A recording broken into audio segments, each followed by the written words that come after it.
पटेल समाज की लड़की को मुस्लिम समाज के लड़के ने भगाया। गांव में तनाव की स्थिति, लड़के की दुकान में लगाया। सागर शहर से लगे थाना सनोदा थाना के मुख्यालय में एक पटेल समाज के लड़के को मुस्लिम समाज का लड़का भगा कर ले गया है, जिसकी सूचना मिलने के बाद वहां तनाव की स्थिति बन गई है। शनिवार की सुबह से लड़के के स्वजन और समाज के लोग गांव में इकट्ठा हो गए और इसका विरोध करने लगे। मौके पर थाने से एक सहायक उप निरीक्षक और प्रधान आरक्षक मौके पर पहुंचे और उन्होंने लोगों को समझाइश दी, लेकिन आक्रोशित लोग लड़की को खोज निकाले और आरोपित को उसके स्वजन पर सख्त कार्यवाही की मांग करने लगे।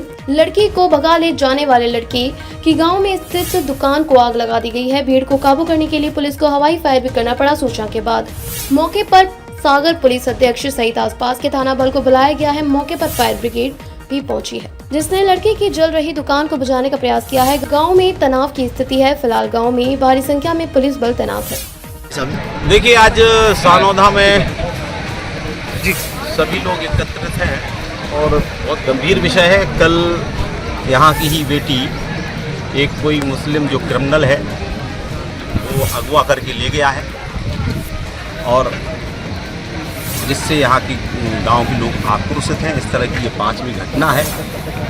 मैंने कल ही एसपी साहब से बात की थी, यहाँ पर टीआई से भी बात की थी और कहा था ये गंभीर विषय है, इसमें मामला दर्ज होना चाहिए, लेकिन केवल गुमशुदा की रिपोर्ट लिखी गई।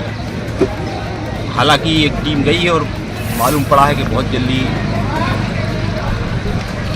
वो जो व्यक्ति ले गया है वो गिरफ्त में होगा, लेकिन कुल मिलाकर वो अवैध काम करता है। यहाँ पर शराब बेचता है, सट्टा खिलाता है, जुआ खिलवाता है, क्रिमिनल गतिविधियों में संलग्न है और स्कूल समीप होने के कारण खासतौर पर हमारी जो बेटियाँ हैं वहाँ पर जाती हैं तो छेड़छाड़ जैसी घटना को अंजाम दिया जाता है। क्रिमिनल है तो इसलिए उसके तार सब दूर जुड़े हुए हैं और निश्चित तौर पर इस बात को प्रशासन को गंभीरता से लेना चाहिए। मैंने आज माननीय मुख्यमंत्री जी से, माननीय जो हमारे प्रभारी मंत्री हैं उनसे बात की है। एक तो पुरातत्व विभाग की ज़मीन जिस पर सामान्यतः कोई अतिक्रमण नहीं करता है, एक क्रिमिनल व्यक्ति ही ऐसी ज़मीनों पर अतिक्रमण कर सकता है और वहाँ से पूरा अपना रैकेट शराब का, जुआ का, सट्टा का चलाता है, क्रिमिनल गतिविधियाँ करता है।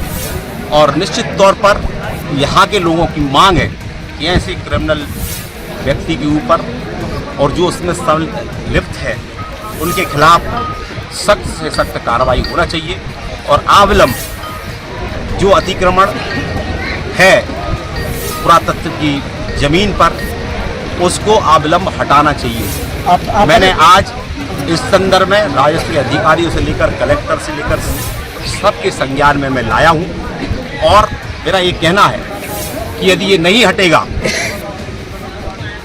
क्योंकि इल्लीगल है और इल्लीगल चीज़ हटना ही चाहिए, अतिक्रमण यदि है तो उसको हटना ही चाहिए और यदि नहीं हटेगा तो मुझे लगता है कि गांव के लोगों को मैंने बड़ी मुश्किल से शांत किया है और मैंने उनसे निवेदन किया है कि प्रशासन को अपना काम करने दीजिएगा। हम भी प्रशासन के साथ हैं, लेकिन गांव के लोगों के भी साथ हैं। ऐसा इसमें तो इसलिए यदि प्रशासन इसमें किसी प्रकार की वो ऐसा करता है तो मैं समझता हूं कि गांव वाले फिर अभी तो मेरे कहने पर वो मान गए हैं, कल के दिन कोई अप्रिय स्थिति होगी तो फिर ये प्रशासन की जिम्मेदारी। भाई साहब, इसमें तो थाना प्रभारी का भी हाथ होगा। ये जो शराब, देखिए, इसमें जिसका भी हो, चाहे वो थाना प्रभारी का हो, चाहे थाना प्रभारी का हो, और इसका तो मैं समझता हूं कि यहाँ के लोग कह रहे हैं कि इसके और आगे कहीं तार जुड़े हैं जो राष्ट्र विरोधी गतिविधियां में लिप्त रहते हैं, उनसे भी इनके तार जुड़े हैं और मुझे लगता है कि हो सकता है कि यहाँ पर हथियारों का जखीरा भी मिले। मैं समझता हूँ कि इसमें हर घर की सर्च पुलिस को करना चाहिए, प्रशासन को करना चाहिए।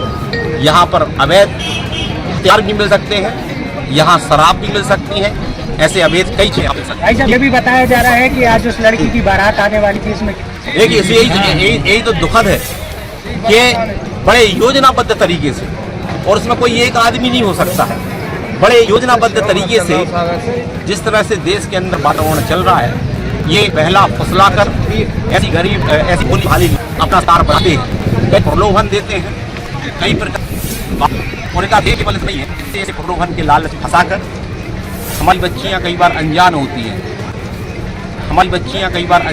हैं,